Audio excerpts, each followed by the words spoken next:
Hello friends, সকলে কেমন আছো? আমি তো ভালো ছিলাম, এখন তবে ভালো নেই। তবে এই ব্লগটা হচ্ছে 22শে ফেব্রুয়ারি ব্লগ।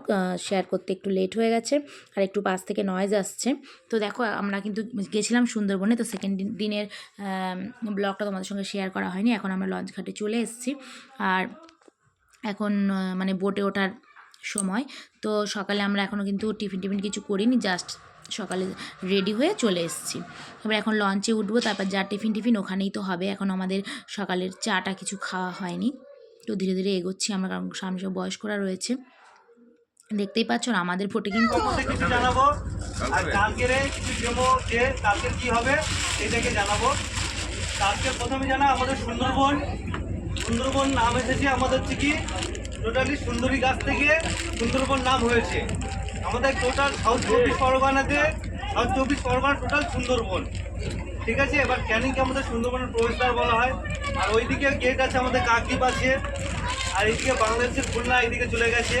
আমাদের টোটাল সুন্দরবনে 102খানা দ্বীপ আছে। তো তারপর আমাদের চলে এসেছিলো গরম গরম সকালের চা। আর সকালের চাটা কিন্তু লিকার চা দেয়, আর বোটে কিন্তু আমাদের 3 বা 4বার চা দিচ্ছিলো। একবার দুধ দিয়েও চা ছিল, তবে গরম গরম আমি চা খাওয়া অভ্যাস নেই, তবে বোটে চা খাচ্ছিলাম। তো তারপর আমাদের চলে এসেছে সকালের টিফিন।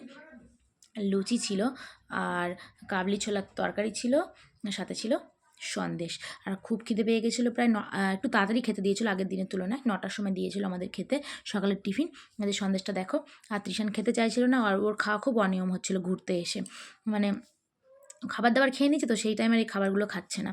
তারপরে এই সাইডে দেখো, মানে কি বলবো, এইসব জায়গায় যদি কোনো বিপদ ঘটে না, আমরা কিন্তু কেউ আর বাড়ি ফিরতে পারতাম না। তবে অসাধারণ লেগেছে ঘোরাটা আমাদের। দেখছো এই খাড়ি মানে যখন একটু বনা টনা হয় না, ওই মাটি দেখো খাড়ি কেটে ওদিকে চলে যায়, ওদিকে কিন্তু মানুষে মাছ ধরতে আসে। আর তখন কিন্তু সুন্দরবনে এই বাঘগুলো তাদের উপর অ্যাটাক করে, তখন কিন্তু তারা মারা যায়। মানে সুন্দরবনে মানুষদের অবস্থা জীবিকা নির্বাহের ক্ষেত্রে খুবই খারাপ। তো তারপর আমাদের চলে এসেছিলো ফ্রেঞ্চ ফ্রাই। কী খাচ্ছিস বাবু? কিসের পকোড়া?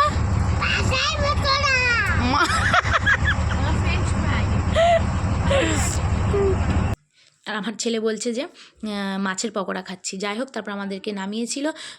আরে এখানটা হচ্ছে একটা চিড়িয়াখানা, কি জায়গাটার নাম না আমি ভুলে গেছি। মানে প্রত্যেকটা জায়গার শেষে খালি খালি, মানে খালি প্রত্যেকটা জায়গার শেষে। তো আমি নামটা ভুলে গেছি, একটু দাঁড়িয়ে ফটোশ্যুট করলাম, ভিডিও বানালাম। আর এই যে দেখো কুমিরটাকে তোমাদেরকে দেখাচ্ছি, ওই দেখো, আরে মরে দেখতে গেছে। পাচ্ছ? মরে গেছে? না না না, ঘুমাচ্ছে। শুয়ে থাকে এরকম জলে ঘাপটি। ডাকছি, ও কুমির, কুমির বন্ধু বলো, কুমির বন্ধু। রাম নাম। আর এখানে আমরা বাঘও দেখেছিলাম, সেটা আগেই শেয়ার করেছিলাম বলে আর দিলাম না। তারপর আমরা দুপুরে খেতে বসে গেছিলাম, আর এত খিদে পেয়ে গেছিলো কি বলবো। আমি ছেলের পাত থেকে লেবুটা নিয়ে খাওয়া শুরু করে দিয়েছি। টক খাওয়া কিন্তু খুবই শরীরের পক্ষে উপকারী। যাই হোক, তারপর আমাদের চলে এসেছে গরম গরম ভাত। আর আজকের মেনুতে কী কী ছিল চলো তোমাদেরকে সেটা পুরোটা শেয়ার করি। আর ছিল মাছের মাথা দিয়ে ডাল, রান্না তো অসাধারণ, জাস্ট তুলনা নেই সত্যি কথা বলতে। তারপর ছিল ঝুরি ভাজা, আজকে ঝুরি ভাজা আলু না, আজকে এমনি আলু ভাজা ছিল। আর ডাল, সাথে ছিল কিন্তু একটা লাউ ঘন্ট, অসাধারণ রান্না ছিল। তারপর ছিল চিংড়ি মাছ। চিংড়ি মাছ তো আমার ছেলে 5 পিস নিয়েছিল, মানে ও চিংড়ি মাছ খেতে খুবই ভালোবাসে। আর ও ভাত খেতেই চাইছিল না, ভাত আজকে খায়নি, শুধু চিংড়ি মাছই খেয়েছে। তারপর তো ওকে খাওয়াতে গিয়ে আমার লেট হয়ে গেছে। তারপর ছিল পাবদা মাছ। পাবদা মাছের সাইজগুলো কিন্তু বেশ বড় বড় ছিল। তৃষান নিয়েছিল, তবে তৃষান খেতে পারেনি। লাস্টে আমি ওর বাপি ভাগ করে খেয়ে নিয়েছিলাম।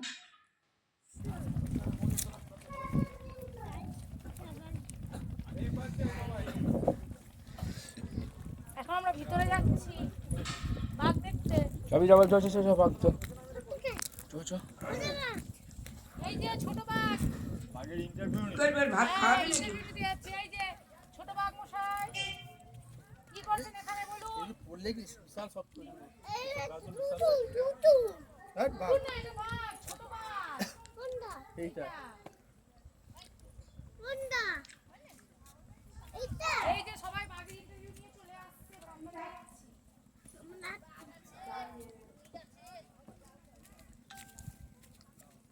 আমাদের পাশে একটা কোথায় জঙ্গলে নামিয়েছিল, তো সেখানে নেমে আমরা একটু ভিডিও বানাচ্ছিলাম। সকলে নেমে জঙ্গলের মধ্যে গেছিলো, নাচ গান করছিলো। আর এখানে কিন্তু একদম নেটওয়ার্ক নেই, এমনিই আমরা সব ফোনে ভিডিও ক্যামেরা দিয়ে বানাচ্ছিলাম, কারণ কোনো গান টানের ব্যাপার ছিল না।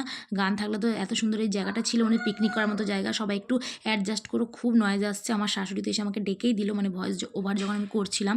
তারপর সন্ধ্যেবেলা সিনটা চলো।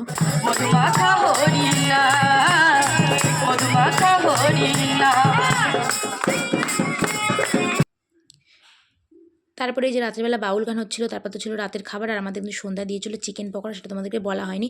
আর প্রত্যেক দিন আমাদের দুপুরে রাতে সব খাবার দাবার কিন্তু ভালো ব্যবস্থা ছিল। তারপর দেখো তৃষান ঘুমিয়ে পড়েছিল, রাতে ছিল ফ্রাইড রাইস আর চিলি চিকেন, সাথে ছিল আমাদের মিষ্টি আর কোকাকোলা, চাঁদা তুলে সবাই মিলে আনা হয়েছিল। তো সব মিলিয়ে সুন্দরবন ট্যুরের সেকেন্ড দিনও দারুণ ছিল। কেমন লাগলো ভিডিওটা অবশ্যই জানিও। এখন চলো টাটা, গুড নাইট, বাই।